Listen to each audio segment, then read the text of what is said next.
Utah has one of the highest melanoma rates in the nation because of fair skin types, high elevation, and overexposure to the sun. A new study published in the New England Journal of Medicine is changing the way doctors treat patients whose melanoma has spread. Health specialist Heather Simonsen explains in our Insight report. Dorothy Merrill applies sunscreen religiously. Yep. Her friends call her The sunscreen Nazi, because I'm constantly harping on everybody I work with to make sure they wear it. with good reason. A mole on her knee caused concern. But it started to itch around it, and it just started to bug me. She had melanoma, the most serious type of skin cancer. I was terrified. Anytime you hear the cancer word, you're terrified. She had a sentinel lymph node biopsy to see if cancer cells had spread. The mole was right here, and then she had to remove tissue underneath it. Dorothy was one of 2,000 patients enrolled in the study that looked at how invasive treatment needed to be. Hi, Dorothy. Hi. Good to see you. Dr. Tanya Bowles is a lead author of the study that examined lymph node removal. Lymph nodes are small glands that carry fluids, nutrients, and waste between tissue and the bloodstream. They're key to the immune system. When a biopsy detects melanoma, the standard practice has been to remove all the lymph nodes in the area. But this sometimes causes complications like infections and painful swelling.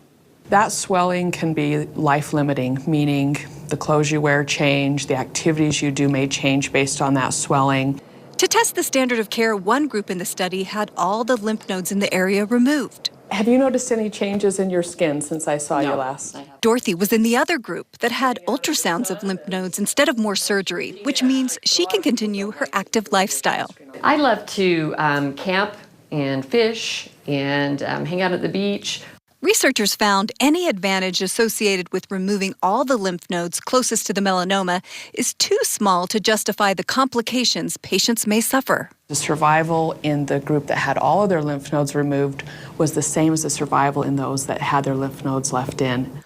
Although melanoma makes up fewer than 1% of all skin cancers, it's responsible for most skin cancer deaths.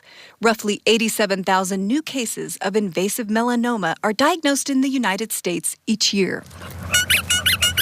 Dorothy's less invasive approach worked, and she appears to have no long-term complications. I'm great. I feel great. I don't let moles go anymore. So she'll continue her mantra. Especially in the dog days of summer. Don't forget your sunscreen. Heather Simonsen, KSL 5 News. Heather, thanks. The study looked at the 3-year survival rate, but they'll continue to follow patients like Dorothy even beyond that. Well, as we